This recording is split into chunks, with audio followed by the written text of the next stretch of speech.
Good afternoon, this is Jeff with Sewer Tech Northwest. Today we're at property address 16230 Southeast 84th Avenue here in Milwaukee.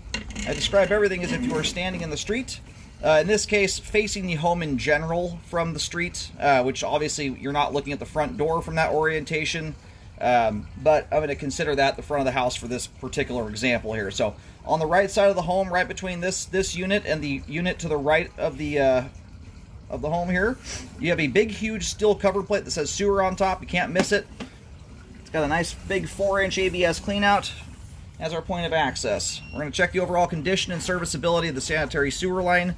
Water is running. We are zeroed out, and off we go.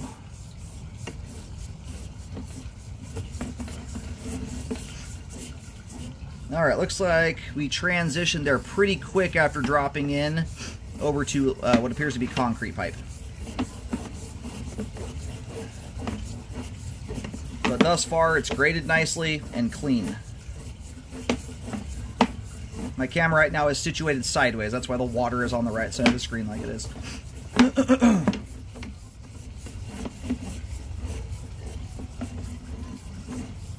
They were able to pitch this thing at quite an angle. I'm amazed at how hard this is diving, which is a good thing. It keeps everything ripping through the line at a high rate of speed.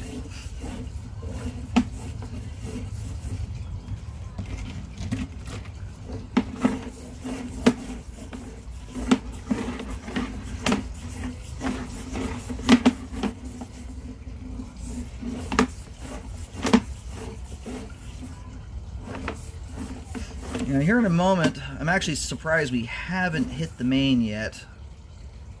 I was just going to say, I'm going to turn the water off and start looking for tie-ins here in just a second, and sure enough, there we go. So what you have right there dangling down, see the water droplets dripping there and the gunk coming out of that appears to be a drain tie-in or a sewer line connection. That looks like another unit's line connecting in there. And so what we've likely done at this point is we've shot all the way underneath the unit to the right of this. I'm not positive yet here, but that's kind of what this is looking like. And that is not a super uncommon scenario for developments like this. It's very, very common that the main laterals will be directly underneath the units. And so some of these places, camera tons of them, hundreds, where the sewer line never actually leaves the footprint of the house. It just dives straight from the crawl space, straight down to the ground into the main. And then it will just travel from one unit to the next unit. So yeah, there's another tie-in right there. So at this rate, we have overshot. We're probably, at least 2 units over from this at this point. So anyway, I'll verify which direction we're heading off here, but just based on how the cleanout's oriented, it looks like the line is traveling from left to right as you face the house from the roadway.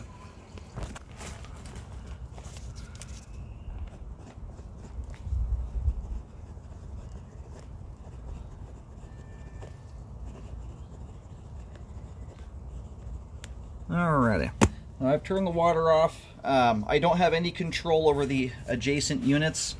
One's on either side of this, for that matter. So, in a perfect ideal world, you get the line fully drained, but at the very same time, if we were to hit a spot like with a belly in it or something like that, it is, honestly, it becomes even more obvious. There's a belly there when water is running than when it's not. It just exaggerates the depth of it more than anything. It doesn't give you an accurate look at it.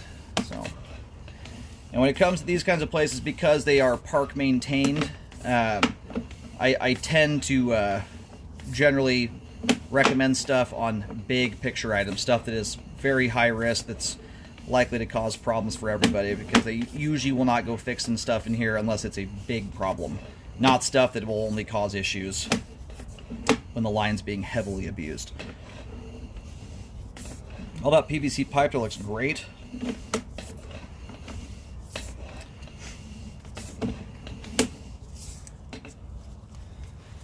Anyway, so that we stopped right at a connection there for another unit. We may have actually made it 3 units over.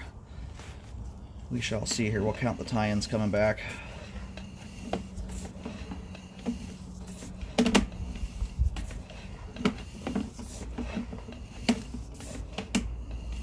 So that right there is what you do not want your drain to look like. We know who in the park is dumping all their grease down the line, I can tell you that much. Anyway, it's very obvious when you get a line has a lot of greases, fats, and oils going down the lines. You can see all that gunk builds up right there. And if it's only one house doing it, it's usually not a humongous deal, especially in large diameter pipe like this.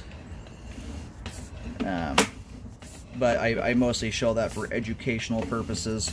If you put a lot of grease, fats, and oils down your line, it will build up, and it's a very common contributing factor to blockages occurring. As you can see at that tie-in there, it wasn't just grease. You have paper products and things stuck to it too, and that's the issue. Is stuff gets hung up in it when debris comes to a stop partway down line, which is very, very common. This is a little bit different sewer line than most. You technically drop into the main lateral here almost instantaneously after going into the cleanout. But these ones I always push. The big beast on these things is looking at the actual community line, because the lines here from the house are usually very, very short. And mostly you're just doing vertical diving to get to the main.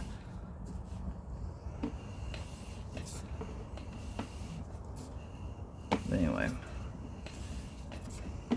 avoid putting greases, fats, and oils down your line, and it does a great deal to help mitigate blockages from occurring. Again, water's all moving there, no standing water. I'm actually amazed we have not seen. This concrete pipe is held up beautifully. It was very, very well installed.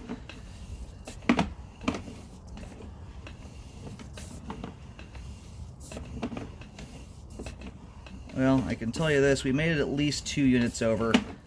I'd have to go back and review again there. If someone's living clean, the tie-ins in concrete are not always super duper obvious. So anyway, that right there is actually the main lateral. And you'll see how quickly we come back up here and we're out of the ground. So all said and done, from the top of the clean out, boom, that quickly you're into the community line. So, and the nice part about this line too, I just looked into the crawl space just to take a look and get an idea of how things are laid out. I mean, essentially every bit of the line is exposed above the ground in the crawl space. You can crawl right up to it and look at it with your eyes up until the last moment when it leaves the house. But if you see how shallow this tie-in is here, it's immediately after dropping into the clean out, it's 4-6 inches down below the surface, which means your sewer line lateral coming off the house here is also very, very shallow and easy to get to, like probably 6 to 8 inches deep maximum. So if that ever needed repair, you could dig that up in 2 seconds flat, which is kind of nice. Anyhow, good flow all the way out there to at least 108 feet. The little lateral, in fact, I'm going to see if I can do it or not. It's usually about impossible because of the downward angle on these things is so hard. Every now and then I get lucky and I'm able to do this. I'm going to see if I can finagle the camera backwards. I just don't know if the camera will do it.